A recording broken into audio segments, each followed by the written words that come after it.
Well, one of the biggest changes we've really seen and the impact that many people are worried about is the impact on businesses because of this pandemic. And those leadership positions are making a lot of important decisions when it comes to our small businesses and big ones, obviously. So we have today Pete McDowell from Action Coach Columbus. We're talking about what you shouldn't do in a lot of ways, Pete. And this is probably the busiest time that you guys have had to deal with a lot of your clients on questions. Right. And we get a lot of questions from our clients, and one of the biggest things is just to communicate with your people, your customers, your clients, your employees, your subcontractors. Just stay ahead of the communication chain because they will assume things if you don't tell them. You say be positive is another step, though, that is very important and something that is particularly tough when anxiety is so prevalent. And when the gym is closed. Right. That's hitting a lot of people. Walk, and really all your employees and your customers, clients, your subs are looking to you to see how nervous you are. So if you can remain calm, it'll help them as well. All right, Pete, you say to remember the cycles of business. For those of those who aren't in a leadership position, we may not even realize there are cycles. Well, like the seasons, we have a strong summer. We had a really good summer. For 10 years, our economy grew steadily, year after year. And now we're going into a sharp downturn. And it will come out of it.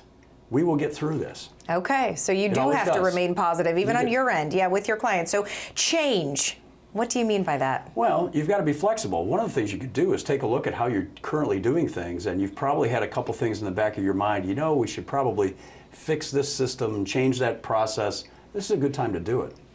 If it's something that costs you time or money, change it. Pete, this is a thing that hits a lot of people close to home because it's impacting their wallets, right? Absolutely. Their bottom line, what they're taking home every day. So you advise business owners to cut back, which is kind of a hard thing for many employees to kind of wrap their head around, right? It is, but personally and in business, each of us has hopefully a budget, and take a look at those line items and determine what's discretionary and what's not. And a lot of you have already done this, but you might look at this sales level, we need to cut these things. At this sales level, we need to look at those things. Okay. And make sure you communicate with people that you owe money to and those kind of things, and stay ahead of that communication chain. And I think that's an important thing to note in general. A lot of people that aren't maybe, in the know, to make sure they are during this time, because uncertainty can lead to panic. Right. All right, Pete, the next thing's staffing, and people are looking at this all over the board right now. Of course. Are there people that would voluntarily take some time off? There almost always are, especially in larger organizations. Somebody that wants to go on a trip or do something, or can work from home, or maybe they could handle working 10 hours a week less. Find out from your employees what they could do. And then obviously, if there are weak links in your team, you have to make changes and have to reduce positions. We'd suggest you do them all at once. Just do it one time. Okay, don't let it linger on. Right. So working from home, the norm right now, obviously not the exception for a lot of folks. If at all possible, except we have contractors that are clients of ours, roofing, sidings, a lot of those things, HVAC, those things are continuing.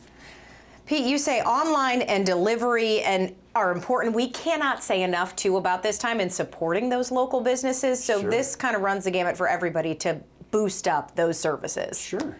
Where you go get your coffee in the morning, if they're open and can deliver it to you, go get it. Don't let it change your routine, too. Okay. And then you say marketing must continue, which, as somebody who's in the world of doing that all the time, it's interesting because people tend to pull back. Sure, but let's fast forward 3 months or 6 months from now. If you're one of the companies in your service business or your type of business, if you're the one that continued to market, even if you scale back a little, if you're the one that continued, you're going to be in better shape 3 to 6 months from now than if you cut it completely. All right. Lastly, when dealing with existing customers, you say overserve, give them deals, give them options. Right. Find out what they really need. What you normally do for them, they might not need as much of that now. What else do they need that you could help them with? And can you make it easier for them, if there's any way to make it easier for them?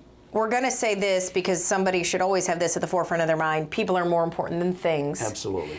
You also have extended your services to a volunteer basis for a hotline you've set up. Tell us about this. Well, if somebody has a question and they want to talk over a scenario, they've got an option that they need to evaluate, that's what we do with our clients all day long, is to help them evaluate what's the issue, what's the opportunity, what are my options, and which path should I take.